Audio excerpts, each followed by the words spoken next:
యెషయా గ్రంథము 45వ అధ్యాయము. యేసుక్రీస్తు ప్రభువారు లేదా దేవుడు మనుషుల విషయమే ఎంత పట్టింపు కలిగి ఉన్నాడో ముఖ్యంగా ఇశ్రాయేలు సంగతి జ్ఞాపం చేస్తుంది. ఈ 45వ అధ్యాయంలో 44వ అధ్యాయంలో కూడా కోరెషును గురించిన ప్రస్తావన చెప్పబడింది. ఈ 45వ అధ్యాయంలో నేను నీకు ముందుగా పోవచ్చు, మెట్టగానున్న స్థలమును సరళం చేసేది అని ఇశ్రాయేలుగా చెప్పింది మాట కోరెషుకు చెప్పినాడు. కోరెషు అంటే హెయిర్, వారసుడు అని అర్థం. 4 పుస్తకాలు ఆడబడుతూ వచ్చింది. మొదటి ఎజ్రాలో మనకు కనిపిస్తుంది, చివరిగా దానియేల్లో ఈ పేరు కనిపిస్తుంది. ఇది చాలా బలమైన రాజు, considered to be founder of Persian kingdom. పార్సిక దేశపు సామ్రాజ్యానికి ఆయన ఆద్యుడని, పితామహుడని పిలువబడుతూ వచ్చినారు. సాధారణంగా ఎవరికి లొంగేవాడు కాదు, ఎవరికి లోబడేవాడు అసలే కాదు. అలాంటి వాడిని దేవుడు సిద్ధపరిచినాడు. ఆశ్చర్యకరమైన సంగతి ఏంటంటే అలాంటి వాడిని కూడా దేవుడు వాడుకోవటానికి ఇష్టపడ్డాడు. చాలాసార్లు దేవుడు ఇలాంటి అన్ని రాజులను కూడా వాడుకుంటాడా? ఆయనకి ఇచ్చిన బిడుదలు చూస్తే మనకి ఆశ్చర్యం కలుగుతూ ఉంది. కొన్ని ఇక్కడ ప్రస్తావించబడ్డాయి చూడండి. యెషయా గ్రంథము 44వ అధ్యాయము 28వ వచనం. Isaiah chapter 44 verse 28. కోరెషుతో నా మంద కాపరి, నా చిత్తమంతా నెరవేర్చువాడా అని చెప్పువాడను నేనే. కోరెషు ఎవరంట? మనం ఎలాగ అర్థం చేసుకుంటాం? అసలే మాట మనకు నచ్చదనుకుంటా. కోరెషు ఏంటి? పర్షియన్ కింగ్ ఏంటి? దేవుని మంద ఇశ్రాయేలీలకు కాపరేంటి? ఎలాగైనా కాపరైతాడు? ఏదో మోషే కాపరంటే, దావీదు కాపరంటే, సొలొమోను కాపరంటే మనం అర్థం చేసుకోవటానికి తేలికే, కానీ కోరెషు కాపరేంటి అని మనం అనుకుంటాం. కానీ దేవుడు కోరెషు ద్వారా పని జరిగించాలనుకున్నాడు కనుక ఈ కాపరత్వం అనేది talks about the work of God, దేవుని యొక్క పనిని జ్ఞాపం చేస్తుంది. తర్వాత ఎలాంటి వాడు? నా చిత్తమంతయు నెరవేర్చువాడు. How come a Persian king could fulfil and accomplish all the will of Gods. దేవుని యొక్క చిత్తమంతటిని ఒక పర్షియా దేశపు సామ్రాజ్య అధినేత ఎలాగ నెరవేరుస్తాడని మనం అనుకుంటాం. మనం అనుకోకపోవచ్చు, అది మనకు నచ్చకపోవచ్చు, అది మనం నమ్మకపోవచ్చు. కానీ దేవుడు అన్నాడు నా చిత్తమంతటిని నెరవేర్చువాడు. కనుక ఈ డస్ ఆల్ మై విల్. నా పని చేయడం మాత్రమే కాకుండా ఆయన దేవుని యొక్క చిత్తాన్ని కూడా నెరవేర్చేవాడని జ్ఞాపం చేయబడుతూ వచ్చింది. 3వ విషయము 45వ అధ్యాయం యెషయా గ్రంథం 1వ వచనం. Isaiah chapter 45 verse 1. అతని పక్షమున జనములను జయించుటకు నేను అతని కుడి చేతిని పట్టుకుని ఉన్నాను. అతడు అంటే ఇక్కడ కోరెషు.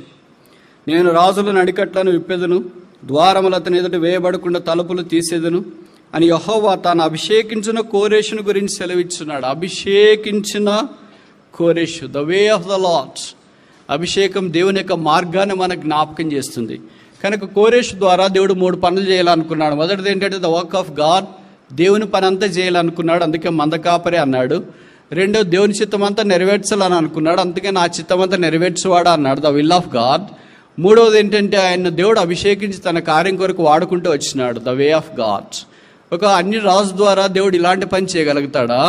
ఇది చేయడం సాధ్యమే. భౌతికంగా తన దగ్గర అందుబాటులో ఇశ్రాయేలీలు లేకపోయినప్పుడు దేవుడు బహుశా కోరెషును వాడుకోవటానికి ఇష్టపడినాడు అంటే తప్పు కాదేమో. ఇప్పుడు కోరెషుతో సెలవిస్తున్న మాటే 2వ వచనం, 45వ అధ్యాయం యెషయా గ్రంథం 2వ వచనం.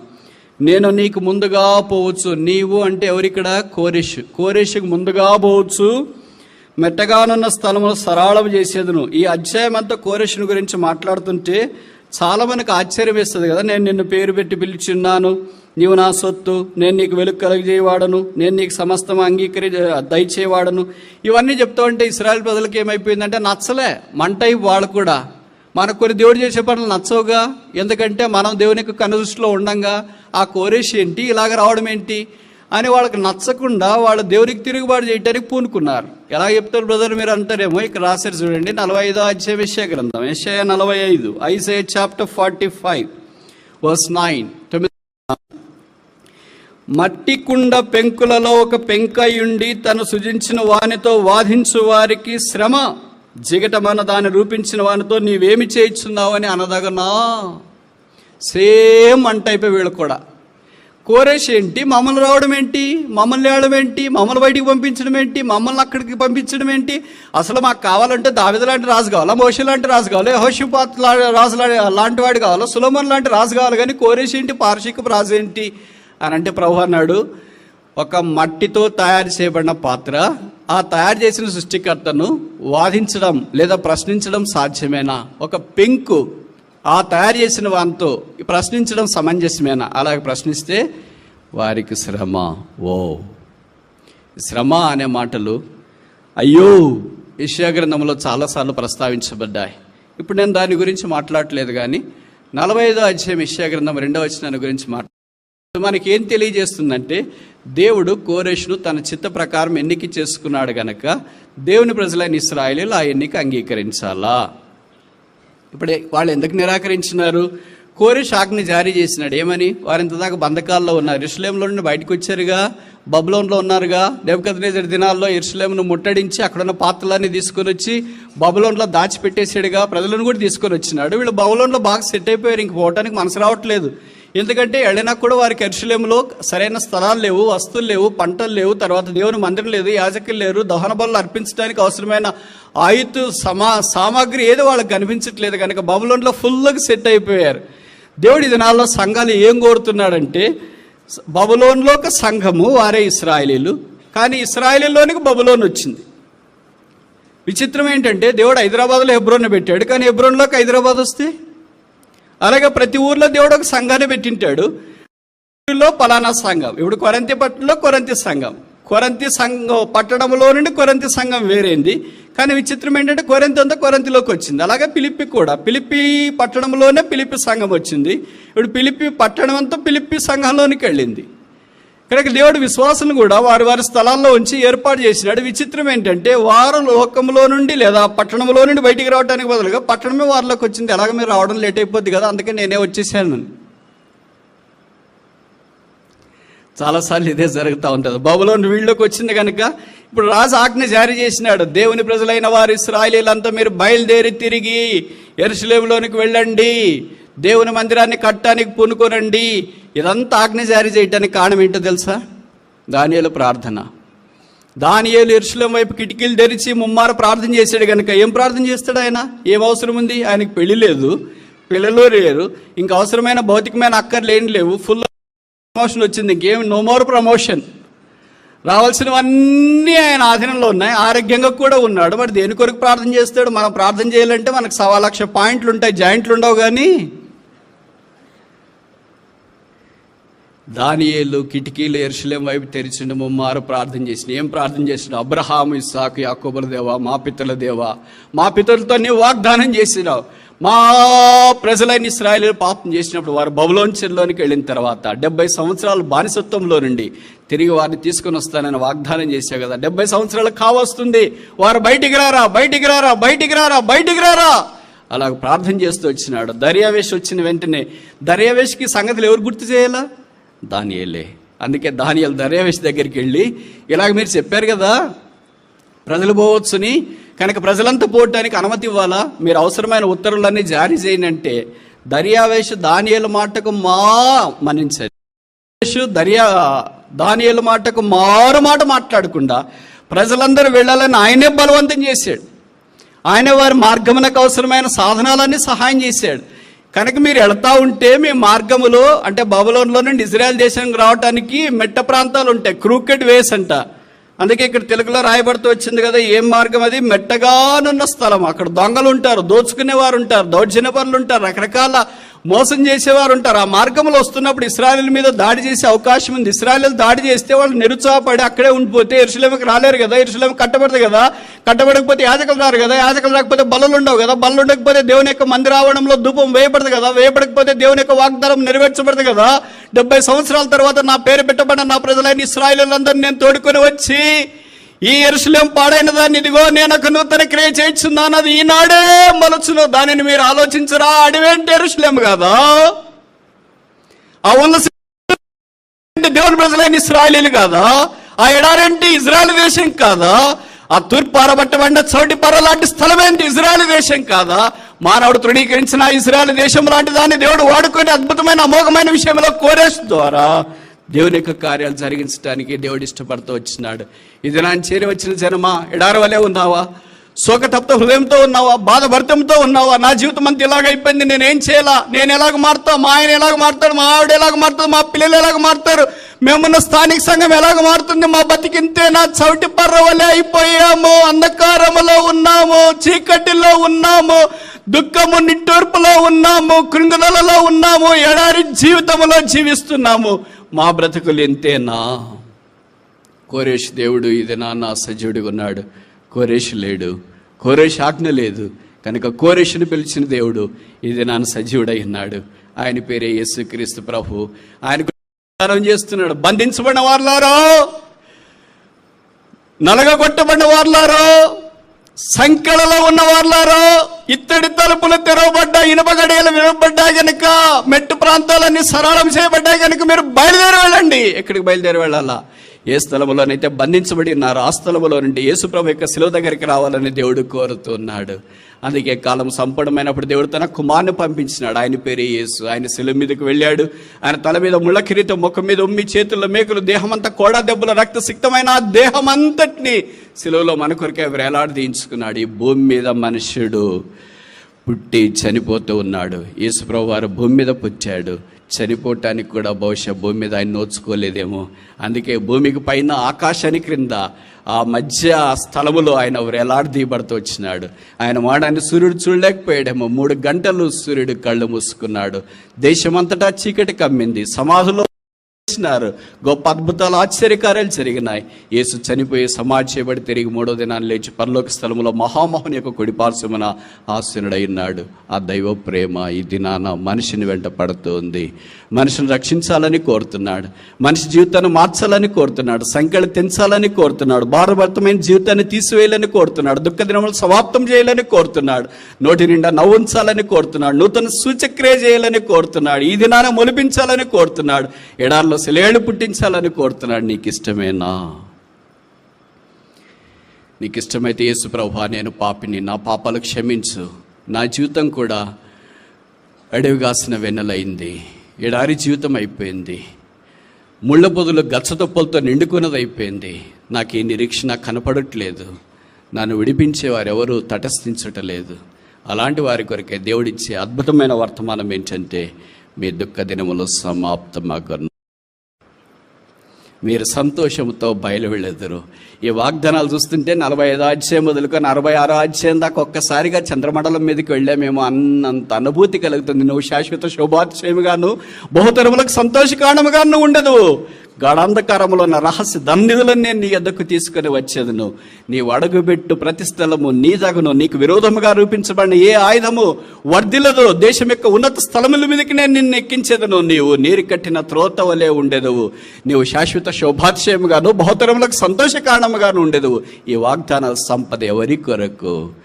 యెషయా గ్రంథంలో అక్షరానుసారంగా ఇశ్రాయేలు కొరకు, ప్రస్తుతం ఆత్మలోనైతే యేసుప్రభు యొక్క రక్తం ద్వారా కడగబడి విమోచించిన మన కొరకే.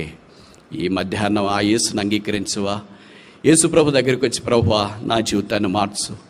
నేనుగా మార్చుకోలేను, నా చేత కాదు, ఓడిపోయాను, జీవితంలో డస్సిపోయాను, కృంగిపోయాను, చావాలని అనుకున్నాను గత సంవత్సరము, కానీ కాపాడినా. నా కొరకు నువ్వు చనిపోయావు. ఈ దినం నీ యొద్దకు వస్తున్నాను. శిలువలో నువ్వు చనిపోయిన మరణం, ఆ శిలువ నేను చూడగానే నాలో జీవం ఉప్పొంగేటట్లుగా ఒక్కసారి నన్ను దర్శించు. నా యొద్దకు వచ్చు అని నేను ఎంతమాత్రం త్రోసివేనని యేసుప్రభు సెలవిస్తున్నాడు. ప్రభు అయిన యేసునందు విశ్వాసం ఉంచుము, అప్పుడు మీరునో మీ ఇంటి వారినో రక్షణ పొందెదరు. సరి అయిన తీర్మానం రక్షణ తీర్మానమే. సరి అయిన ఏర్పాటు శిలువ దగ్గరకు వచ్చుట, సరిగా శుద్ధి చేసుకున్నట, యేసుప్రభు రక్తంలో కడగబడి శుద్ధీకరించబడ్డ. ఇంతకంటే భాగ్యం ఏముంది? అందుకే బైబిల్లో రాయబడింది, ఇశ్రాయేలు నీ భాగ్యం ఎంత గొప్పది. యెహోవా రక్షించిన నిన్ను పోలిన వాడెవడో. నీవు యెహోవా యొక్క రక్షణలోనికి వచ్చిన, you are matchless, incredible, amazing. రక్షణ పొందిన వ్యక్తిని దేవుడు అలాగా ఆశీర్వదించి ఉన్నతమైన స్థానంలో నడిపించాలని కోరుతున్నాడు. ఆ రక్షణ నీకొద్దా?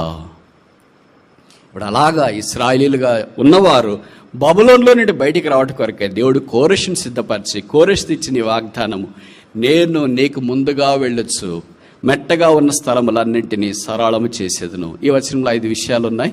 త్వరగా మనం చూడటానికి ప్రయత్నం చేస్తాం. మొదటిది యెషయా గ్రంథం 45వ అధ్యాయం 2వ వచనం. Book of Isaiah chapter 45 verse 2. యెషయా గ్రంథం 45వ అధ్యాయం 2వ వచనం. Isaiah chapter 45 verse 2.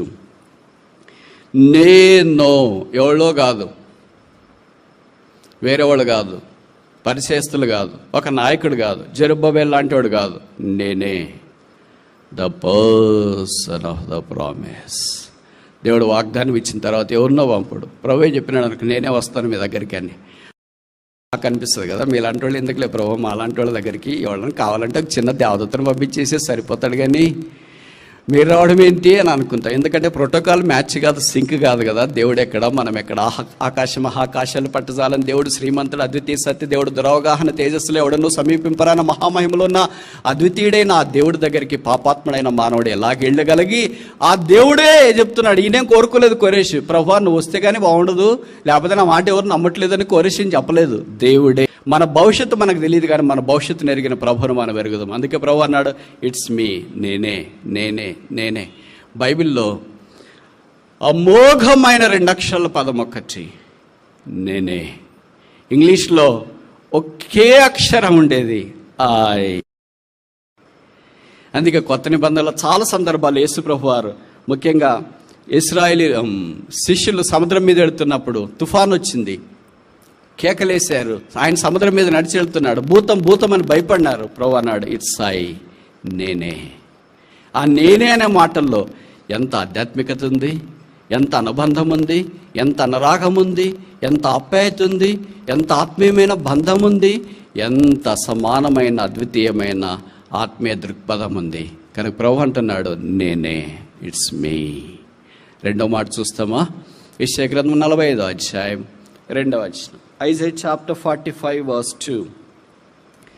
నీకు ముందుగా ద ప్రామిస్. నీకు ముందుగా అని కాదు, నువ్వు తయాళ్ళు నువ్వు చేరిన తర్వాత, లేకపోతే చేరకపోతే, కుదరకపోతే, ఏదైనా ప్రాబ్లమ్స్ వస్తే అప్పుడు నాకు ఫోన్ చేయి, నేను వచ్చేస్తానని ప్రభు చెప్తాను. I go before you, it's me who is going to before you. ముందు వెళ్ళాలంటే అందరి ముందు వెళ్తారా? కొన్నిసార్లు ఎలాగుంటుందంటే, ఏదన్నా సంగతులు జరుగుతున్నప్పుడు ఒక అధికారి దగ్గరికి వెళ్ళాలనుకున్నప్పుడు, ఒక 5 కలిసి వెళ్ళాలనుకున్నప్పుడు ఎవరు ముందు వెళ్తారు? నువ్వు నువ్వు నువ్వు నువ్వు నువ్వు నువ్వు. మా దగ్గరికి కూడా స్టూడెంట్స్ రావాలనుకున్నప్పుడు పెద్ద టజల్ జరుగుతుంది రూమ్ బయట, నువ్వు నువ్వు నువ్వు నువ్వు అని. ఎవరో ఒక అమ్మాయి ధైర్యంగా ఉంటుంది కదా, పవర్ఫుల్గా ముందుకు వచ్చేస్తే, సార్ ఎగ్జామ్ రాసినాం సార్ అని. మిగతా వాళ్ళు ఏమయ్యారంటే, బయట ఉన్నారు సార్ అంటే. పిల్లమ్మాయి అంటే అప్పుడు పిలుస్తుంది, సార్ పిలుస్తున్నారు రండి అని. అంటే ఒక అధికారి దగ్గరికి, ఒక టీచర్ దగ్గరికి వెళ్ళటానికి ఇంత పెద్ద టజల్ జరుగుతుంటే, దేవుడు మనకంటే ముందుగా వెళుతున్నాడు అనేది ఎంత ఆధ్యాత్మికమైన సంగతి, ఎంత క్షేమకరమైన సంగతి. ఈ ముందు వెళ్ళిన తర్వాత ఒక 5 విషయాలు చూడటానికి ప్రయత్నం చేస్తాం. మీకు ఓపిక ఉంటే 3వ విషయం చూస్తామా? 45వ అధ్యాయం యెషయా గ్రంథం 2వ వచనం. నీకు ముందుగా పోవచ్చు. నేను ఆగిపోను, అక్కడ పోతూనే ఉంటా. Talks about his presence. ఆయన సన్నిధి జ్ఞాపకం చేస్తున్నాడు. ఆయన ఆగిపోయేవాడు కాదు, సాగిపోయేవాడు. మనమైతే ఆగిపోతాం. మన పిల్లలు ముందు పంపించడం, మీరు పోతా ఉండండి మేము వస్తాం నా చర్చికి అని అంటే, వాడు ఒక అడుగు వేసిన తర్వాత వెనక్కి చూస్తాడు, మా ఎక్కడ? అబద్ధం చెప్తావు కదా నువ్వు, నన్ను వెళ్ళమని చెప్పి నువ్వు రావట్లేదేంటి? ప్రభు అలాగే చేయడు. ఆయన ముందు వెళ్తూనే ఉంటాడు, వెళ్తూనే ఉంటాడు, వెళ్తూనే ఉంటాడు, వెళ్తూనే ఉంటాడు. 4వది చూస్తామా? యెషయా గ్రంథం 45వ అధ్యాయం 2వ వచనం. Isaiah chapter 45 verse 2. మెట్టగానున్న స్థలాలు, the place, there is a destination. ఎక్కడికంటే ఎక్కడికి వెళ్ళాడు, ఎక్కడ చూపిస్తాడో అక్కడికి వెళదాంలే, ఏదో GPS చూపిస్తుంది కదా, లొకేషన్ షేర్ చేసినాడు కదా, దాని ప్రకారం వెళదాంలే అని కాదు. There is a destination. మనకు ఒక డెస్టినేషన్ ఉంది. Disciple will have a destination if only follows God with devotion. దైవ భయముతో దేవుని వెంబడించిన యెడల గమ్య మూలం అనేది ఉందని వాక్యం మనకు జ్ఞాపకం చేయబడుతుంది. మన కొరకే సిద్ధపరచబడిన స్థలం. ఇశ్రాయేలుకైతే యెరూషలేము, భౌతికమైన యెరూషలేము, ఈ లోకములో గతించిపోయే యెరూషలేము. మనకైతే నూతనమైన యెరూషలేము, ఆ పరిశుద్ధ పట్టణము, దేవుని యుద్ధ నుండి దిగివచ్చట సూచితిని. దానికి ఒక్కొక్క పదాలు వాడుతూ వచ్చినాడు. 21లో ఒక పదాలు వాడుతూ వచ్చినాడు. ఆ తర్వాత వచ్చిన తర్వాత యోహాన్ అంటాడు, నా ఎత్తైన కొండ మీదకి తోడుకొని పోయి గొర్రెపిల్ల భార్య పదం మారిపోయింది. మొదటి యెరూషలేము అన్నాడు, నూతన యెరూషలేము అన్నాడు, ఇప్పుడు గొర్రెపిల్ల భార్య అన్నాడు. అలంకరించబడిన పెండ్లి కుమార్తె దిగివచ్చట నేను సూచితిని. 21:3 ప్రకటన గ్రంథంలో చెప్పబడింది, behold the tabernacle of God is with men. దేవాని నివాసము మనుషులతో కూడా ఉన్నది. కనుక మనం ఇప్పుడు భూ సంబంధమైన యెరూషలేము వైపు ప్రయాణం చేయట్లేదు, కానీ పర సంబంధమైన యెరూషలేము వైపు ప్రయాణం చేస్తున్నాం. ఇప్పుడు 4 విషయాలు చూస్తున్నాం. మొదటిది ఏంటి? నేను. రెండవది ఏంటి? ముందుగా ద ప్రామిస్, వాగ్దానం. మూడవది ఏంటి? పోవచ్చు, ప్రజెన్స్. నాలుగవది ఏంటి? స్థలము, మెట్టైన స్థలము లేకపోతే ఇబ్బందికరమైన స్థలము, ద ప్లేస్. ఐదవది ఆఖరిది ఏంటి? సరళము చేస్తా. మనుషులు పోతే ఏం చేస్తారంటే వేరే వాళ్ళు రాకుండా దానికంతా ఇంకా అడ్డుపెట్టేసి ఆ టాపిక్ లేదా రూట్ డైవర్ట్ చేయడానికి ప్రయత్నం చేస్తారేమో, కానీ యేసుప్రభువు అలా కాదు. మనకంటే ముందుగా వెళ్ళే మార్గము సరళం చేస్తా. The purpose, ఉద్దేశ్యము. ప్రభు ఎక్కడే ఉంటాడో అక్కడ వంకర త్రోవలను ఆయన చక్కగా చేస్తాడు. ఇప్పుడు ఈ 5 విభాగాలలో ఒక్క విభాగంలో 5 సంగతులు చూసి ముగించడానికి ప్రయత్నం చేస్తాం. ఎన్ని 5 చెప్పినా టైం ప్రకారమే చెప్పి ముగించడానికి ప్రయత్నం చేస్తాం. కనుక మీరేం ఫ్రస్ట్రేట్ కావద్దండి. దాంట్లో ఇదేంటంటే ముందుగా పోవచ్చు. ఆయన ముందుగా వెళ్ళేవాడు. ఆయన ముందుగా వెళ్ళే 5 సందర్భాలు చూస్తాం. మొదటిది యోహాను సువార్త 10వ అధ్యాయం, జాన్ చాప్టర్ 10. యోహాను సువార్త 10వ అధ్యాయం, జాన్ చాప్టర్ 10.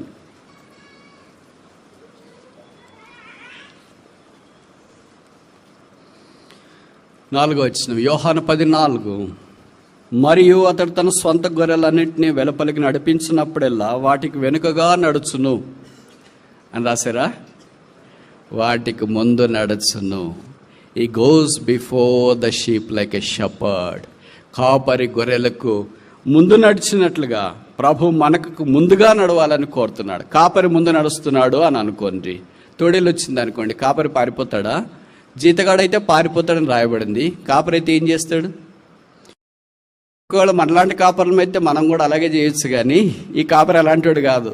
దావీదనే కాపరి భూమి మీద ఉన్నప్పుడే గొర్రెలు తీసుకుని వెళ్తా ఉంటే ఆయనకు ఒకసారి ఏమొచ్చిందంట? ఎలుగుబంటి వచ్చిందంట, సింహం వచ్చిందంట. పారిపోయాడా ఇంటికి? లేదా దాటికి దాసోహం అయ్యాడా? బైబిల్ ఏం రాయబడింది? అది ఒకే ఒక గొర్రెను పట్టుకోవటానికి ట్రై చేసి, మేకపిల్లను పట్టుకోవటానికి ట్రై చేసిందంట. గొర్రె కూడా కాదు, పొట్టేలు కూడా కాదు. ఆ మేకపిల్ల పట్టుకోవటానికి ట్రై చేస్తే దావీదు దాని దగ్గరికి వెళ్ళి దానికి గడ్డం పట్టుకొని, ఇదంతా ఎలాగుందో తెలుసా? ఈ మాటలు చదువుతుంటే మనకేమనిపిస్తుంది అంటే కార్టూన్ నెట్వర్క్లో పిల్లలు చూస్తుంటారు చూడు, అలాగ అనిపిస్తుంది. ఏంటి ఇది సాధ్యమా, ఇది సాధ్యమా, ఇది సాధ్యమా అన్నట్టుగా అనిపిస్తుంది. కానీ దేవుని వాక్యం సాధ్యం. అందుకనే దాని గడ్డం పట్టుకుని దాని చించి ఆ మేకపిల్లను విడిపించినాడని ఈ దావీదు సౌలు ఎదుట సాక్ష్యం ఇచ్చిన సంగతి తెలుసు. పాత నిబంధనలో దావీదే గొర్రెలకు ముందుగా వెళుతున్నప్పుడు సింహము ఎలుగుబంటి వస్తే అలాగ గొర్రెలకు కాపాడగలిగితే, కొత్త నిబంధన దావీదు కుమారుడు సంఘమనే గొర్రెలకు ముందుగా వెళుతూ ఉన్నప్పుడు, రకరకాల ప్రతికూలమైన పరిస్థితులు వచ్చినప్పుడు, ఇప్పుడు దానికి గడ్డం పట్టకుండా, దాన్ని ఏం చంపేయకుండా, దానికి హాని చేయకుండా, సరే నేను పరిగెత్తిపోతున్నా, గొర్రెలు నువ్వు ఏమైనా చేసుకో, ఎన్ని కావాలంటే అన్ని తినేయి, ఎన్ని పాడు చేయాలనుకుంటే అన్ని పాడు చేయి అని అనగలడా? అనలేడు. పాత నిబంధన దావీదే గొర్రెలను కాపాడటానికి పూనుకున్నప్పుడు, కొత్త నిబంధన దావీదు. పాత నిబంధన దావీదు తన గొర్రెల కొరకేం ప్రాణం పెట్టలేదు, అవి మామూలుగానే వచ్చినాయి. ఆయన గొర్రెలు కూడా కాదు, వాళ్ళ నాన్నగారివి.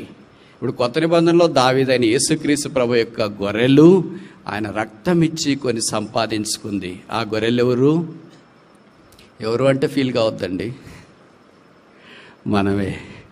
బయటికి చెప్పడానికి మాత్రం మనం బాగుంటాం. ఎవరైనా తిట్టేటప్పుడు మనం తిట్టారనుకో గొర్రె అని నేను అలా కనిపిస్తున్నానా నీకేంటి అంటాం. మందిరంలో మాత్రం ఆ వొకాబులరీ మనకు చాలా ఇష్టం. ప్రభు నేను గొర్రె అంటే వాడిని ప్రభు అని.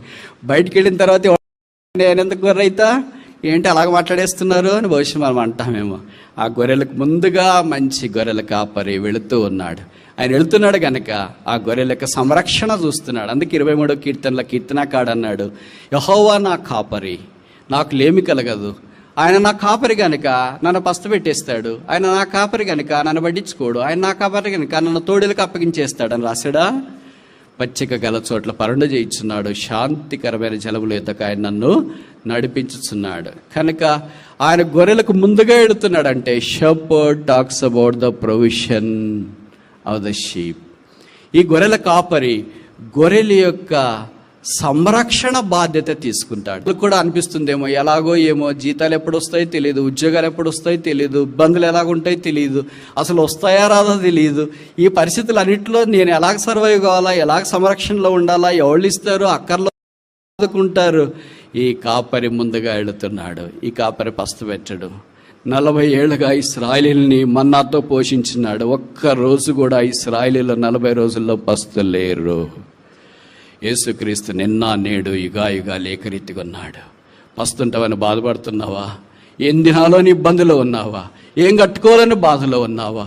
ఎలా జీవించాలని ఇబ్బందుల్లో గురి అవుతున్నావా?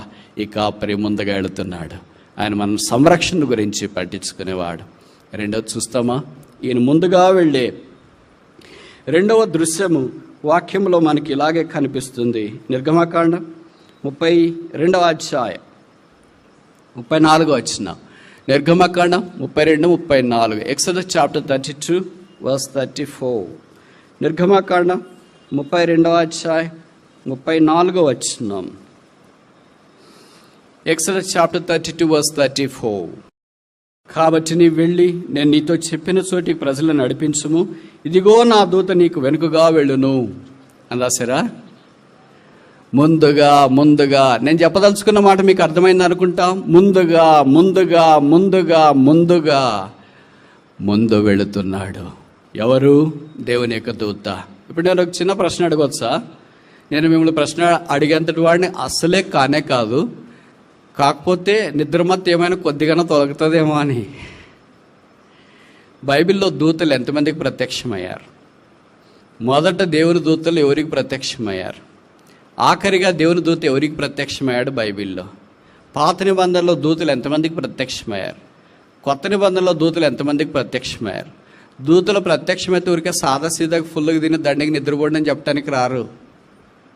ఒక ప్రత్యేకమైన సందేశంతో వాళ్ళు వస్తారు. నాకు బైబిల్లో ఉన్న పరిచయాన్ని బట్టి దూత హాగరుతో కనిపిస్తున్నాడు. అరణ్యంలో హాగరు వెళుతున్నప్పుడు షారాయి దాసిపోయిన హాగరు, ఎక్కడికి వెళ్తున్నావు అమ్మాయి? తెలియట్లేదండి మీరు, నేను అక్కడికి వెళ్తున్నాను. ఆమె ఎంత యథార్థవంతులు అంటే, సిస్టర్స్ ఇంత ఖచ్చితంగా మాట్లాడతారా అని అనిపిస్తుంది. ఎలాగ మాట్లాడిందో తెలుసా? నా యజమానురాలైన షారా యుద్ధ నుండి నేను పారిపోతున్నాను. ఎవరైనా ఇలాగ చెప్తారండి? లేదండి, పని ఉంది అలాగే వెళ్ళిపోతున్నామని. ఒకవేళ మనకు వీల్స్ అడిగేవరకు, ఏంటి మీకు మీ యజమానురాలకు పోట్లాట జరిగిందంటే ఆమె నిన్ను పంపించేసి, అదేం లేదండి అంత బాగున్నా కలిసి. అయ్యో అట్లెవరు చెప్పారు? అసలు అట్లా లేని లేదు. ఎంత కవరప్ ఇది 5G network. God doesn't love that. దేవుడు హాగర్ని ఎందుకు ప్రేమించినాడో తెలుసా? Hagar was very open and plain. నా యజమానురాలైన షారా యుద్ధ నుండి నేను పారిపోతాను, నన్ను పంపలేమే, నన్ను తరమేలామే. కానీ బైబిల్ వేరుగా చెప్తుంది. ఏమనంటే, హాగర్ విషయమై అభ్యంతరపడింది. నాకు కుమారుడు పుట్టిపోతున్నాడు, లేకపోతే నేను గర్భవతి అయినా, షారాకేం గర్భవతి లేదు కదా అని ఆమె కొద్దిగా లోపల రకరకాలుగా ఆలోచిస్తూ వచ్చింది. కనుక షారా విషయమై కొద్దిగా బాధపడుతూ వచ్చింది. ఇప్పుడు హాగర్ బయటికి పోయింది. కానీ నా యజమానురాలు ఇద్దరు నేను పారిపోవచ్చున్నాను. అప్పుడు దేవుడు చెప్పిన మాట, నువ్వు పారిపోవద్దు, తిరిగి షారాయి దగ్గరికి వెళ్ళు, నువ్వు అక్కడే ఉండు, నీ గర్భాన పుట్టిన కుమారుని నేను ఆశీర్వదిస్తా. వాడు గొప్పవాడు అవుతాడు, వాడు విలుకాడవుతాడు, వాడు కంచెరగాడిద వల్లే ఉన్నా పర్వాలేదు, నేను వాడిని ఆశీర్వదిస్తా. What a message of the angel of God. దేవుని యొక్క దూత ఒక మనిషికి ప్రత్యక్షమైతే ఎలాగుంటుంది? అలాగ మనం కొత్త నిబంధనలోనికి వస్తామా? యోసేపు దగ్గరికి దేవుని దూత వచ్చినాడు, మరి దగ్గరికి దేవుని దూత వచ్చినాడు, గొర్రెల కాపర్ల దగ్గరికి దేవుని దూత వచ్చినాడు, పేతురు దగ్గరికి దేవుని దూత వచ్చినాడు, ఇంకా అపోస్తలుడైన పౌలు సముద్ర ప్రయాణం చేస్తూ ఉంటే రాత్రి నాకు ప్రత్యక్షమై, కనుక నువ్వు భయపడొద్దు, నేను నీకు సహాయం చేస్తా అని ఎలాగ మాట్లాడుతూ వచ్చినాడు, ఆ సంగతులను రాస్తూ వచ్చినాడు. ఈ దేవుని దూత యేసుక్రీస్తు ప్రభువే. ఆయనతో మనతో మాట్లాడాలని కోరుతున్నాడు. మనం ఆయనకు అవకాశం ఇస్తే ఎంత బాగుంచు. ఆయన మనకు ముందుగా వెళతాడంట. ఎవరైనా దూతను అడ్డుకుంటారా? మన వాళ్ళని అడ్డుకోవచ్చు, కానీ మన వాళ్ళు వద్దనొచ్చు, కానీ దేవుని దూతను అడ్డుకునే పవర్ ఎవరికైనా ఉందంటారా? 1,00,000 మందిని ఒకే అట్టే 1 స్ట్రోక్ తోనే ఆయన కథం చేయగలడు. Mission successful. అంతకంటే ఎక్కువ మందిని ఆ దేవుని దూత అయిన యేసుక్రీస్తు ప్రభువారు మనకు ముందుగా వెళ్ళుచున్నాడు. ఇది మనకి జ్ఞాపకం చేస్తుంది. దేవుని దూత మనకంటే ముందుగా వెళ్ళుచున్నాడంటే ఆయన మన విషయమై పట్టింపగలిగి ఉండడం మాత్రమే కాకుండా విషయమై ఆయా విషయాల్లో సహాయం చేయడం మాత్రమే కాకుండా మనకు ప్రొటెక్షన్, కాపుదల అనుగ్రహించేవాడు. హాగర్ గురించి చెప్పబడింది, ఆ అరణ్యములో హాగర్ అటు ఇటు తిరిగి వచ్చిండాను. అసలు హాగర్ లాంటి ఐగుప్తీరాలు కనుక ధైర్యం చేసి మూటగా అరణ్యంలోకి వెళ్ళింది. మనమంటే పొరపాటును కూడా వెళ్తామంటారా? వెళ్ళాం. క్రైస్తవ జీవితం కొన్నిసార్లు అరణ్యంలో ఉండొచ్చు. ఎవరు నా అనేవాళ్ళు ఉండకపోవచ్చు. ఇందాక మనం టేబుల్ మెసేజ్లు ఉన్నాం కదా, అనాథి అని. అనాథి అంటే తెలుగులో చెప్పనా నేను? మీలో చాలామంది ఇంగ్లీష్ మీడియం అనుకుంటే తెలుగు రాదేమో. నాథుడు లేని వారు అనాథుడు. నాథుడు ఎవరు? యేసుక్రీస్తు ప్రభువే. 8 రోజుల మాంసపు ముద్దను దేవాలయంలోనికి మరియ యోసేపు తీసుకుని వచ్చినప్పుడు సిమియోను పలికిన మాట ఇదే, నాథా నేను అనాథిని, నాథుడిగా ఈ భూమి మీదకి వచ్చినావు, నీ రక్షణ నేను కనులారా చూచినాను. ఈ మాటలు చదువుతున్నప్పుడు తబ్బిబ్బయ్యేటట్లుగా ఉంది. అనాథులైన మనల్ని నాథుడు వచ్చి నాథులుగా చేయటానికి ఇష్టపడుతూ వచ్చినాడు. ఈ హాగర్ జీవితాన్ని దేవుడు భద్రపరిచినట్లు మనల్ని కూడా ఈ సంవత్సరం అంతట్లో ఈ అరణ్యం అనే యాత్రలో భద్రపరచాలని కోరుతున్నాడు. మూడోది చూస్తామా? యెహోషువ, బుక్ ఆఫ్ జాషువా,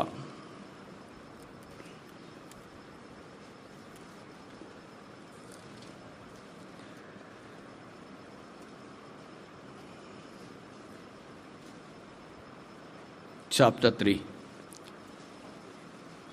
verse 10. యెహోషువ 3వ అధ్యాయం 10వ వచనం. యెహోషువ 3వ అధ్యాయం 10వ వచనం. Book of Jashuva chapter 3 verse 10. వారితో ఇట్లా నేను సర్వలోక నాథుని, మరలా నాథుడు అనే పదం వచ్చింది ఇక్కడ, ఆలకించాలి మీరు. సర్వలోక మందసం మీకు వెనుకగా యోర్దాను దాటబోతున్నది అని రాశారా? మీకు ముందుగా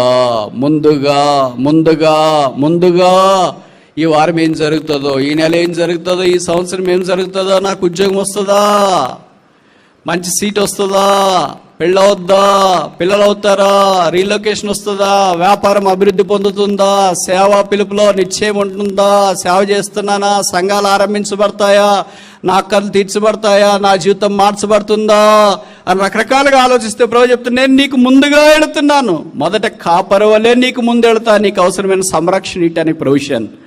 రెండవది దూత వలే నీకు ముందు వెళుతా, నీకు భద్రత, ప్రొటెక్షన్ ఇవ్వటానికి. మూడవది మందసం వలే నేను నీకు ముందు వెళుతా. ఎందుకని? నా సన్నిధి నీకు తోడుగా వచ్చునని తెలియచేయటానికి. మనకు తెలుసు కదా, యెహోషువ 3వ అధ్యాయంలో యోర్దాను నది వాళ్ళకి అడ్డం వచ్చింది. ఇప్పుడు యోర్దాను నది పాట మాత్రం బలపాడుతుంటాం మనం, దాటుడి యోర్దాను. జీవితం దగ్గరికి వచ్చేటప్పటికి దాటకుండా అలాగే ఉండిపోతాం. ఇంకెక్కడ దాటుతామంటే మేము ఇక్కడే అయిపోతాం, మమ్మల్ని మేమే దాటుకోలేకపోతున్నాం, యోర్దాను మా మీద వచ్చినా కూడా ఇంకేం చేయలేని పరిస్థితిలో ఉన్నాము అని. యోర్దాను దాటితేనే కనాన్లో ప్రవేశిస్తారు. యోర్దాను దాటుకుంటే ఇంకా అరణ్యంలోనే వాళ్ళు ఉంటారు. ఆ యోర్దానే యేసుక్రీస్తు ప్రభుని జ్ఞాపకం చేస్తుంది. యేసు ప్రభు యోర్దాను నదిలో బాప్తిసం తీసుకున్నాడు కదా. యోర్దాన్ అంటే డిసెండర్, దిగి వెళ్ళుట అని అర్థం, తగ్గించుకొనుట అని అర్థం. ఆ తగ్గించుకునేదాన్ని దాటితేనే వాగ్దానం చేయబడిన దేశంలో, పాలు తేనెలు ప్రవహించే దేశంలో మనం ప్రవేశపెట్టడానికి అవకాశం ఉంటుంది. అదే స్వాస్థ్యముగా మనం పొందే దేశం అని దేవుని యొక్క సన్నిధి ద్వారా మనకు అర్థమవుతుంది. ఆ మందసమే దేవుని యొక్క సన్నిధి. నాలుగోది సామెతలు 30వ అధ్యాయం 31. Proverbs chapter 30 verse 31. సామెతలు 30వ అధ్యాయం 31వ వచనం. ప్రావర్బ్స్ చాప్టర్ 30 30 కూడా చదువుతా, అర్థమైంది. చీవితో నడుచున్న 4 కలవు, అవేవనగా ఎల్ల మృగములో పరాక్రమ గలదై, ఎవనికైనా భయపడి వెనుకకు తిరగని సింహం. రెండవది సోణంగి కుక్క. మూడవది మేకపోతు. అతడితోనే ఆగిపోలేదు, తన సైన్యమునకు ముందు నడుచుచున్న రాజు. ఏ రాజైనా? యూదుల రాజు. ఏ రాజైనా? మహిమగల రాజు. ఏ రాజు ఈయన? నీ రాజు. ఏ రాజు ఈయన? సియోను రాజు. ఏ రాజు ఈయన? దినుడైన రాజు. ఏ రాజు ఈయన? యేసు రాజు. ఆయన సైన్యానికి ముందుకు నడిచేది. ఆ సైన్యం ఏంటి? యేసుప్రభు రక్తం ద్వారా కడగబడిన వారు, దేవుని సంఘం. అందుకే ఆయనకు పేరు మొట్టమొదటి సమయంలో మొదటి గ్రంథం మొదటి అధ్యాయంలో వాడబడుతూ వచ్చింది, సైన్యములకు అధిపతియగు యెహోవా. ఈ సైన్యానికి ఆయన ముందు నడుచున్నాయి. సైన్యం అంటేనే మనకేం గుర్తొస్తుంది? పవర్. అందుకే మత్తయి సువార్త 28వ అధ్యాయంలో యుగ సమాప్తి వరకు నేను మీకు తోడై ఉన్నాను, మీరు బలము పొంది శక్తిని ఉంది అనేకులు ఎదుట సాక్షులు అయి ఉంటారనే సంగతులు అక్కడ మనకు జ్ఞాపకం చేయబడుతూ వచ్చినాయి. ఇప్పుడు 4 విషయాలు మనం చూసినాం. 5 చూసి ముగిస్తాం. యెషయా గ్రంథం 45:2. యెషయా 45:2. నేను నీకు ముందుగా పోవచ్చు, మెట్టగానున్న స్థలములను సరళం చేసేదను, ఇత్తడి తలుపులను పగలగొట్టేదను, ఇనుప గడియలను విడగొచ్చేదను. నేను యెహోవా అంటే God is going before us as a preeminent person, ప్రాముఖ్యత కలిగిన వాడు. ఇప్పుడు దాకా 5 విషయాలు మనం చూసినాం. ఇవన్నీ యేసు ప్రభుకే పోలిక. మొదటిది ఏంటి? ఆయన గొర్రెల కాపరి వలె ముందుగా గొర్రెలు వెళుతున్నాడు. టాక్స్ అబౌట్ ప్రొవిషన్, ఆయన సంరక్షణను జ్ఞాపకం చేస్తుంది. రెండవది, ఆయన దేవుని దూత వలె ముందుగా వెళుతున్నాడు, ప్రొటెక్షన్, భద్రత ఇటు కొరకాయి. మూడవది, ఆయన దేవుని మందసం వలె మనకంటే ముందుగా యోర్దాన్లోని కాలు పెట్టిపోతున్నాడు. ఏ జ్ఞాపకం చేస్తుంది? ప్రజెన్స్, ఆయన సన్నిధిని జ్ఞాపకం చేస్తుంది. నాలుగవది, ఆయన రాజుగా సైన్యమునకు ముందు వెళుతున్నాడు. ఏం తెలియజేస్తుంది? పవర్, శక్తిని జ్ఞాపకం చేస్తుంది. ఐదవది, ఆఖరిది, ఆయన దేవుడిగా మనకంటే ముందు బయలుదేరి వెళుతూ ఉన్నాడు. ఏ జ్ఞాపకం చేస్తుంది? ఆయన యొక్క ప్రీ ఎమినెన్స్, ప్రాముఖ్యతను జ్ఞాపకం చేస్తుంది. దేవుడి 5 రకాలుగా మనకంటే ముందుగా వెళతా ఈ వారం, ఈ సంవత్సరం, ఈ జీవితకాలం అంతా నేను మీకంటే ముందుగా వెళ్ళేదనని దేవుడు వాగ్దానం చేస్తున్నాడు. ఇంతకంటే వాగ్దానమా? ఇంతకంటే భద్రత? ఇంతకంటే కాపుదల? కానీ దీన్ని మనం వదిలేసి మనంతా కానిబుద్ధి ఏం చేస్తామంటే ఇదంతా ఎక్కడైతుందో ఏంటోలే ప్రభు అని ఇశ్రాయేలు పని చేశారు తెలుసా? అదొక్క మాట చూపించి ముగించిన 32వ అధ్యాయం నిర్గమకాండం. 32వ అధ్యాయం నిర్గమకాండం, ఎక్సోడస్ చాప్టర్ 32. నిర్గమకాండం 32వ అధ్యాయం, ఎక్సోడస్ చాప్టర్ 32 verse 1, మొదటి వచనం. నిర్గమం 32:1. మోషే కొండ దిక్కుండా తడవ చేయట ప్రజలు చూచినప్పుడు ఆ ప్రజలు అహరోను వద్ద కూడి వచ్చి, లెమ్ము, మా ముందురా, వెనక కాదు, నడుచుటకు ఒక దేవత మా కొరకు చేయము. దేవుడి 5 రకాలుగా నేను మీకు ముందు నడుస్తానంటే వాళ్ళు ఏమన్నారు? ఇదంతా ఏమో తెలియట్లేదు కానీ let us make a calf, మాకు ముందుగా నడుట కొరకే మాకు ఒక దూడ కావాలా. దేవుడు నడుస్తానంటే దేవుడేమో కానీ దూడ కావాలా అనేవాళ్ళు ఉన్నారు. దూడ కావాలనేవాళ్ళు ఆ తర్వాత ఏం చేసినారు నాకంటే మీకు బాగా తెలుసు కదా. Centred believers, Christ centred believers. విశ్వాసులు 2 రకాలుగా ఉంటారు. దూడ మాకు ముందు నడవాలనుకునే వాళ్ళు తినటకును, త్రాగుటకును, కూర్చుండి ఆడుటకును లేచి, బైబిల్లో రాయబడింది దే వర్ నేకెడ్, వారు దిగంబర్లుగా ఉన్నారని చెప్పబడుతూ వచ్చింది. అయితే దేవుడు మాకు ముందుగా నడవాలనుకునే వాళ్ళు మోషేతో పాటు కొంతమంది ఏం చేశారంటే వాటన్నిటిని అధిగమించి దేవుడు వారికి సిద్ధపరిచిన వాగ్దాన దేశంలో వారు ప్రవేశించినారు. మన సంగతి ఏంటి? ప్రార్థన.